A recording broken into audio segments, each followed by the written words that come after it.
উত্তর পূর্বে বৃষ্টির কারণে নদ-নদীর পানি বাড়তে পারে এ নিয়ে জানাতে রংপুর থেকে যোগ দিচ্ছেন সহকর্মী নজরুল ইসলাম। নজরুল, উত্তর পূর্ব ভারতের রাজ্যগুলোতে বৃষ্টিপাত শুরু হয়ে গেছে, সেক্ষেত্রে বাংলাদেশের যে উত্তরাঞ্চলের জেলাগুলো আছে সেখানে বন্যার শঙ্কা রয়েছে। এটি মোকাবেলায় আসলে কি ধরনের পদক্ষেপ নেওয়া হচ্ছে, পূর্ব প্রস্তুতি নিয়ে জানাবেন।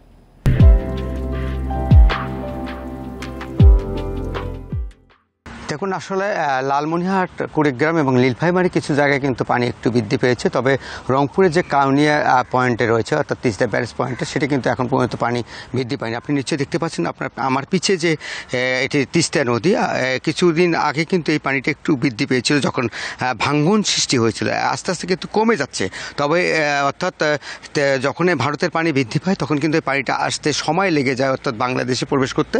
সেটি কিন্তু যমুনার অর্থাৎ তিস্তার যে পানিটা প্রবেশ করে সেটি কিন্তু সময় লাগার কারণে কিন্তু আমরা এই যে কাউনিয়া পয়েন্টে আপনি নিচে দেখতে পাচ্ছেন যে তিস্তা ব্রিজের নিচে কিন্তু আস্তে আস্তে পানি বৃদ্ধি পাচ্ছে। তবে এটি কিন্তু আমরা যেটি পূর্ব আভাসে পেয়েছি, অর্থাৎ পানি উন্নয়ন বোর্ড বলেছেন যে আগামী 2-1 দিনের ভিতরে হয়তো বা পানি বৃদ্ধি পেতে পারে, তবে সেটি কিন্তু এখন পর্যন্ত কোনো ধারণা পাওয়া যাচ্ছে না। আপনি নিশ্চয়ই দেখছেন যে এই যে ব্রিজটি রয়েছে, ব্রিজের যে নিচে কিন্তু অনেক নিচে কিন্তু এখন পানি দেখা যাচ্ছে, কারণ বিপদসীমার উপর কিংবা নিচ দিয়ে কিন্তু এখনও প্রভাবিত হচ্ছে না। আমি একটু আগে কিন্তু কথা বলেছি পানি উন্নয়ন বোর্ডের সাথে। পানি উন্নয়ন বোর্ড যেমনটি বলছেন যে লালমনিরহাটে কিছু জায়গায় পানি বৃদ্ধি পেয়েছে এবং নীলফামারী একটি পয়েন্টে, আর গাইবান্ধায় কিন্তু কোনো জায়গায় পানি বৃদ্ধি পেয়েছে। কিন্তু রংপুরের যে আপনি দেখছেন যে তিস্তা নদী, এখানে কিন্তু এখনও বৃদ্ধি পায়নি। তবে আগামী 2-1 দিনের ভিতরে তারা আশঙ্কা করছেন যে যেটি পূর্বাভাস দেওয়া হয়েছে সেটি কিন্তু পানি বেড়ার সম্ভাবনা রয়েছে, কিন্তু এখন পর্যন্ত এটি কিন্তু আমাদের চোখে পড়েনি। তবে এখানকার যে স্থানীয় জনপ্রতিনিধি রয়েছেন তারাও কিন্তু এটি আভাস পেয়েছেন, তারপরে তারা কিন্তু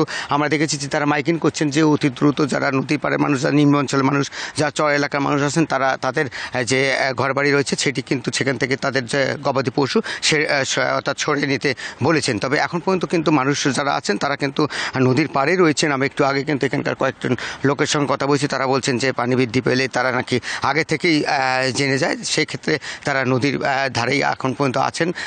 তবে একটা বিষয় জানিয়ে রাখি যে এই যে তিস্তা যে অববাহিকা, আমরা দেখেছি যে এই তিস্তায় পানি যখন বৃদ্ধি পায় এর পরে কিন্তু আমরা দেখেছি যে তিস্তার ভাঙ্গনও সৃষ্টি হয়। আপনি নিশ্চয় জানেন যে কয়েকদিন আগে যে রংপুরের কাউনিয়া গোদাই এলাকায় কিন্তু ভাঙ্গন যে সৃষ্টি হয়েছে সেটি কিন্তু আস্তে আস্তে অর্থাৎ জিওব্যাগ দিয়ে কিন্তু সেটি নির্মাণ করার চেষ্টা করেছে পানি উন্নয়ন বোর্ড। আর রংপুরের গঙ্গাচড়ায় কিন্তু অর্থাৎ গোডাউনের বাজার নামে যে স্থানটি সেটি কিন্তু এখন অর্থাৎ ভাঙ্গনের মুখে নেই সাধারণ মানুষ। তবে এখন পর্যন্ত যেটি দেখা যাচ্ছে যে যদি পানি বৃদ্ধি পায় তাহলে অনেক জায়গায় ভাঙ্গনের সৃষ্টি হবে, আসলে এটি স্থানীয়দের দাবি রয়েছে। তবে পানি উন্নয়ন বোর্ড বরাবর কিন্তু তারা অর্থাৎ জিওব্যাগ দিয়ে অর্থাৎ এটি নির্মাণ করার চেষ্টা করে, কিন্তু এখানকার লোকের যে দাবি রয়েছে যে স্থায়ী বাঁধ এবং তাদের যে এটি নিয়ে অর্থাৎ অনেক দিন ধরে তাদের আন্দোলন করে যাচ্ছেন, মানববন্ধন বিক্ষোভ, কিন্তু সেটি কিন্তু এখনো আমরা আশা করি প্রশাসন এই বিষয়টি নজরে আনবেন। আপনাকে অসংখ্য ধন্যবাদ। রংপুর থেকে বন্যার আশঙ্কা নিয়ে জানাচ্ছিলেন আমাদের সহকর্মী নজরুল ইসলাম।